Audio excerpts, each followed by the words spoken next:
नमस्कार, hot topic में आपका स्वागत है। मैं हूं अखिलेश शर्मा।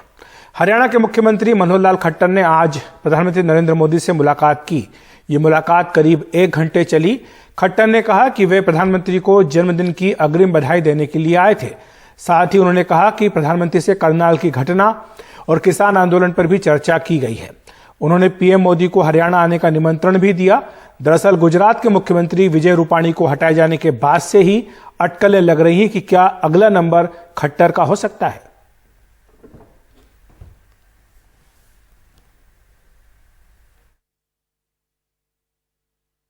किसान आंदोलन की परिस्थिति के बारे में उन्होंने पूछा है सब, तो क्या स्थिति है, कैसा चल रहा है। उनको करनाल की घटना उसकी भी जानकारी मैंने दी और किसान आंदोलन के बारे में भी जो बातें हैं, बल्कि सुप्रीम कोर्ट ने जो रास्ता खोलने के लिए हमको निर्देश दिए हैं उस पर भी चर्चा हुई है।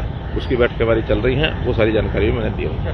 आखिर कुल मिलाकर के छोटी मोटी बातें उनकी भी ओर से हमने जो उन्होंने कही थी वो भी उन्होंने मानी है और ये घटनाएं न हों इसके लिए भी आखिर जो आगे इंक्वायरी होगी हाईकोर्ट के रिटायर्ड जज की, तो उस इंक्वायरी में भी जो बातें निकल करके आएंगी वो सबको मान्य होंगी, चाहे सरकार हो चाहे जो संगठन है किसान संगठन उनको।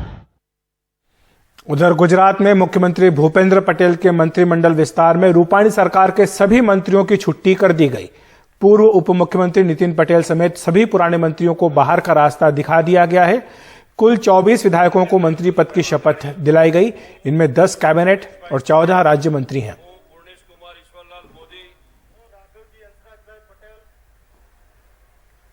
ईश्वर ने नामे सौगंध लऊं छूके। प्रधानमंत्री मोदी ने आज रक्षा कार्यालय परिसर का उद्घाटन किया। हालांकि इस मौके पर भी वो विपक्ष पर तंज कसना नहीं भूले। उन्होंने कहा कि सेंट्रल विस्टा के आलोचक अभी चुप क्यों हैं। कांग्रेस ने भी उधर जवाब देने में देरी नहीं की।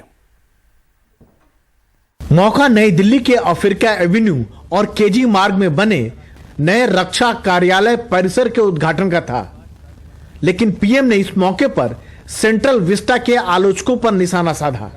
कहा कि यह डिफेंस ऑफिस कॉम्प्लेक्स भी उसी परियोजना का हिस्सा है जिसकी विपक्ष लगातार आलोचना करता रहा है। जो लोग सेंट्रल विस्टा के प्रोजेक्ट के पीछे डंडा लेकर के पड़े थे, वे बड़ी चतुराई से, बड़ी चालाकी से सेंट्रल विस्टा प्रोजेक्ट का ये भी एक हिस्सा है। 7,000 से अधिक सेना के अफसर जहां काम करते हैं, वो व्यवस्था विकसित हो रही है, इस पर बिल्कुल चुप रहते थे। जवाब कांग्रेस ने दिया, बताया कि उनका विरोध प्रोजेक्ट से नहीं उसकी टाइमिंग से था। कोरोना काल में प्राथमिकता कहीं और होनी चाहिए थी। सकते हैं कि हमने बड़े युद्ध यहीं पे रक्षा मंत्रालय काम करते हुए हम लोगों ने जीते। दूसरा, हम लोग सेंट्रल विस्टा के नए तरीके से बनाने के हम कभी भी खिलाफ नहीं। हम इस समय जब देश के अंदर जरूरत है कि देश के अंदर हेल्थ सर्विसेज इंप्रूव करी जाए, देश का पूरा ध्यान इस पे हो कि किस तरीके से हमारे देश के अंदर जरूरत है कि थर्ड वेव ना आ जाए, अगर आती है तो उसकी तैयारी कैसे करी जाए। जो नई रक्षा कार्यालय, हालांकि अभी दिल्ली में चुनाव नहीं है। आने वाले 6-7 महीनों में 5 राज्यों में विधानसभा चुनाव होने हैं। बावजूद इसके पीएम अपना कोई भी भाषण बिना राजनीतिक विरोधियों पर निशाना साधे पूरा नहीं करते। राजनीतिक आरोप प्रत्यारोप को छोड़ भी दें तो यह बात ज्यादा मायने रखती है कि कौन सा काम कब किया जाए। सेनाओं के लिए भवन और सुविधाएं जरूरी है, लेकिन कोरोना जैसे कठिन समय में संसाधनों का सदुपयोग भी काफी ज्यादा अहम है। नई दिल्ली में उमाशंकर सिंह के साथ Rajiv Ranjan, NDTV India.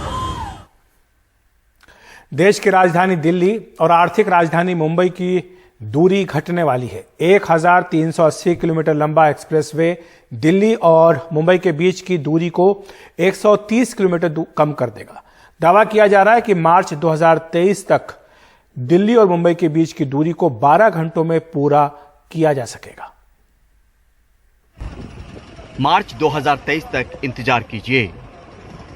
Delhi Mumbai expressway पर गाड़ियां 120 किलोमीटर प्रति घंटे की रफ्तार से दौड़ सकेंगी।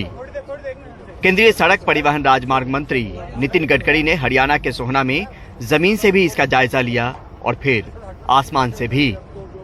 मुझे खुशी है कि वर्ल्ड का ये सबसे बड़ा ऐसा एक्सप्रेस हाईवे है और ये हमारे देश के लिए एक अभिमान का विषय है। दिल्ली से मुंबई 12 साढ़े 12 घंटे में हम पहुंच सकेंगे। फिलहाल ये एक्सप्रेसवे 8 लेन का है, जिसे आने वाले वक्त में 12 लेन तक करने की व्यवस्था है। ये देश के 6 राज्यों दिल्ली, हरियाणा, राजस्थान, मध्य प्रदेश, गुजरात और महाराष्ट्र से होकर जाएगा। इससे जयपुर, किशनगढ़, अजमेर, कोटा, चित्तौड़गढ़, उदयपुर, भोपाल, उज्जैन, इंदौर, अहमदाबाद, सूरत जैसे शहरों तक जाना आना आसान होगा। जगह जगह हेलीपैड की भी व्यवस्था होगी, जिससे इमरजेंसी के हालात में किसी भी मरीज को एयर एम्बुलेंस से अस्पताल पहुंचाया जा सकेगा। इतना ही नहीं, नजर ड्रोन के जरिए आर्थिक गतिविधियों पर भी है। American roads are not good because America is rich, but America is rich because American roads are good.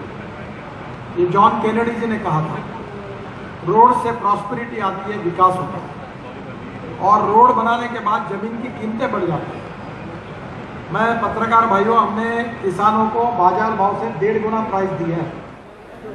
98,000 crore की लागत से बनने वाले इस एक्सप्रेसवे पर टोल रेडियो फ्रीक्वेंसी आइडेंटिफिकेशन तकनीक के जरिए लिया जाएगा। योजना है कि अगले साल मार्च में इसका दिल्ली से दौसा तक का हिस्सा खोल दिया जाए। खास बात यह है कि इसमें पर्यावरण का भी ख्याल रखा गया है। एक्सप्रेसवे के किनारे 20 लाख पेड़ लगेंगे। जंगल और जंगली जानवरों के मद्देनजर 3 एनिमल पास और 5 ओवर पास बनाए जा रहे हैं। आकलन के मुताबिक इस एक्सप्रेसवे से 32 करोड़ लीटर ईंधन की बचत होगी। 850 मिलियन किलोग्राम CO2 इमिशन कम होगा। वक्त के घूमते पहिए के बीच विकास को रफ्तार देने की ये कोशिश है। बचत समय की भी होगी और बचाव प्रदूषण से भी। हरियाणा के सोहना से Parimal Kumar, NDTV India.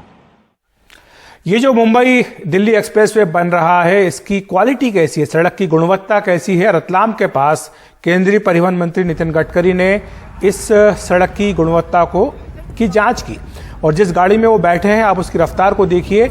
120 kilometre प्रति घंटे की रफ्तार से ये गाड़ी इस एक्सप्रेसवे पर दौड़ रही है।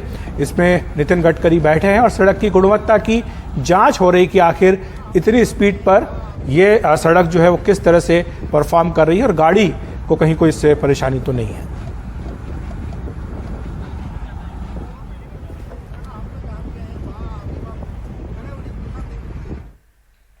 बात करते हैं अयोध्या में राम जन्मभूमि मंदिर की, जिसका निर्माण कार्य तेजी से चल रहा है। वहां निर्माण कार्य की ताजा तस्वीरें आई हैं।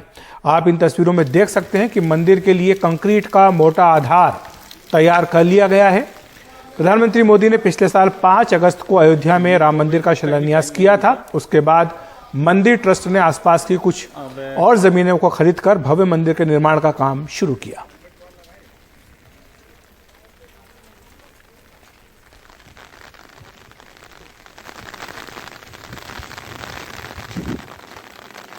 हमारे पीछे ये जो एक आर्टिफिशियल चट्टान जैसी नज़र आ रही है, ये कंक्रीट की चट्टान बनाई जा रही है जो मंदिर के लिए बुनियाद होगी। राम जन्म स्थान का मंदिर यहीं पे बनेगा और बहुत दूर एक झंडा लहराता हुआ नज़र आ रहा है भगवा रंग का। इस स्थान पे गर्भगृह होगा। दाहिनी तरफ का जो रास्ता है ये मंदिर का मुख्य द्वार होगा। ये अयोध्या की पुरानी इमारतें यहाँ देखी जा सकती हैं। पुराने मंदिर हैं, हवेलियाँ हैं, पुराने घर हैं जो लोहे की बैरिकेड्स करके जो 67 एकड़ ज़मीन को बंद किया गया था, जिसको सेंट्रल गवर्नमेंट ने एक्वायर कर लिया था, ये उस परिसर के अंदर है। और जो मंदिर बनेगा वो इस स्थान पे बनेगा।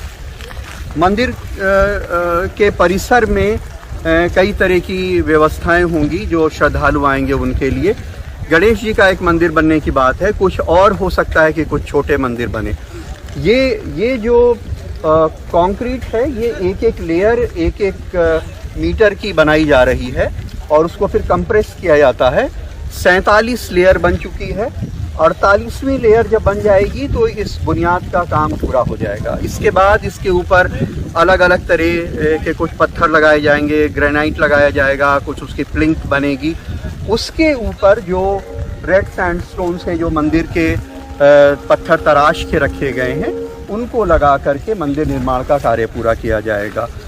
जो राम जन्मभूमि ट्रस्ट के जो सचिव हैं चंपत राय, उनका कहना है कि दिसंबर 2023 तक मंदिर निर्माण का काम पूरा हो जाएगा और जनवरी में लोकसभा का चुनाव होना है, उसके पहले मंदिर पूरा करके यहाँ पे लोगों को दर्शन की इजाज़त हो जाएगी। अयोध्या में आलोक पांडे, राजेश गुप्ता और प्रमोद श्रीवास्तव के साथ कमाल खान, NDTV।